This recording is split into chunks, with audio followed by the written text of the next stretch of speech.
Greetings to all. Now, as we have learned in the admission chapter, the transfer of accumulated profit and losses and reserves and surplus, we have to transfer that all in this particular chapter also. So, let's start with that. Accounting of reserves, accumulated profit and losses, and journal entries. So, here in the admission chapter, when the reserves and losses are there, we used to distribute them among the partners who were existing in the books of accounts, and new admitted partner is not getting the share of accumulated profits, reserves and losses. While in the retirement chapter, you can see profit and loss account debit, general reserve account debit, workman compensation account debit, investment fluctuation reserve account debit to all partners capital oblique current account. So here it will be transferred to the all partners account, right? Same way, if there is profit and loss debit and balance, debit balance, then all partners capital oblique current account debit to profit and loss account. So let's move with the one sum. You can see over here one balance sheet is given which actually carries all the types of items, and that we are going to continue with this.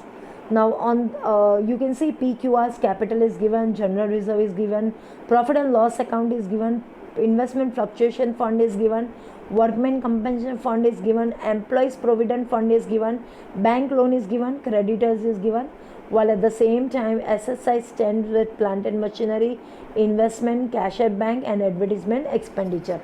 Now here one thing you have to take into consideration, that employees provident fund will be never distributed among the partners, because employees provident fund is a liability, it is not a reserve at all. Generally children used to do the mistake, so always remember employees provident fund is never to be distributed. Now let's start with the sum. So very first thing, on this date R retires from the firm, P and Q continue to share future profits and losses in 5:3. A claim on workman compensation is estimated at 200.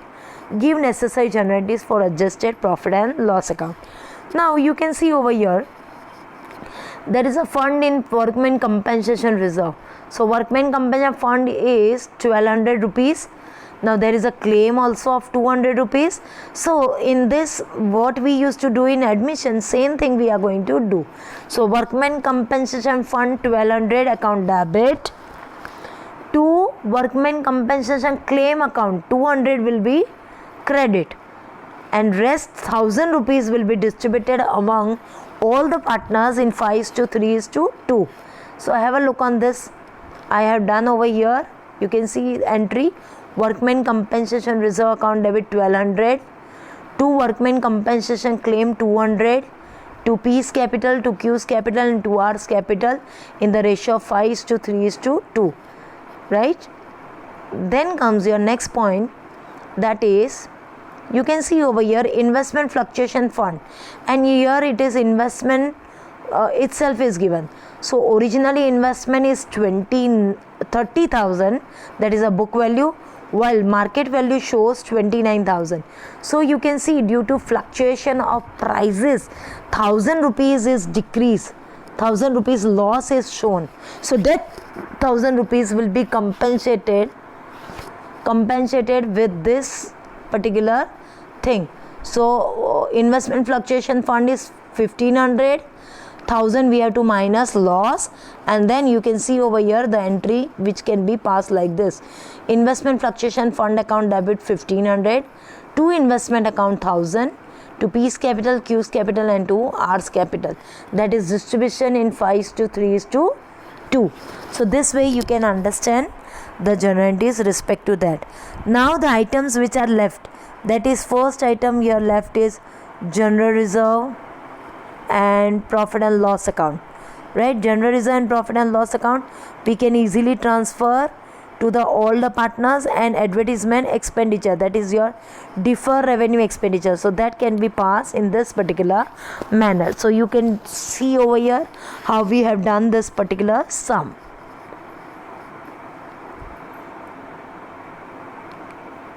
This is a working what I have explained.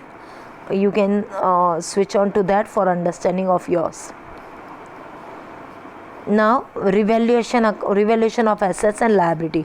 Now same manner as we have done in admission also, revaluation is done in the same manner, same pattern. That is your revaluation of assets and liabilities. When there is a increase in value of asset, increase in value of assets will be on the credit side and decrease in value of assets will be on the debit side, and vice versa for the liabilities. That is, decrease in value of liabilities will be on the credit side, while increase in value of liability will be on the debit side. Then your calculation of profit and loss up to date of retirement, that is to be done, where suspense account is to be created. That we will understand detailing in the next video. So what items are to be transferred to the retiring partners? So that is capital, interest on capital, salary, commission, whatever may be, is share of goodwill, undistributed profit and loss, revaluation profits, joint life policy or something. If it is there in the sum, then only we have to transfer. And when there is on the debit side, there will be losses, revaluation losses, drawings and interest on drawings if any, and that all things will be transferred to the debit side of retiring partners. Right, so you can see over here the specimen of retiring partners capital account.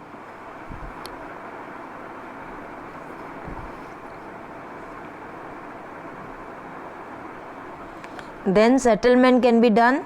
Settlement, if nothing is mentioned in the sum, then they are transferred to the loan account, and 6% per annum interest is payable to the retired partners account when the amount is not payable up to the date. And these are general entries for transferring retired partners payment of the or settlement of the amount. Retiring partners capital account debit to cash oblique bank, and this is a loan which is to be transferred. Retiring partners capital oblique current account debit to transfer to retiring partners loan account when both are joined together. Right, these are separate entries and this is jointly we have passed the entries. Thank you.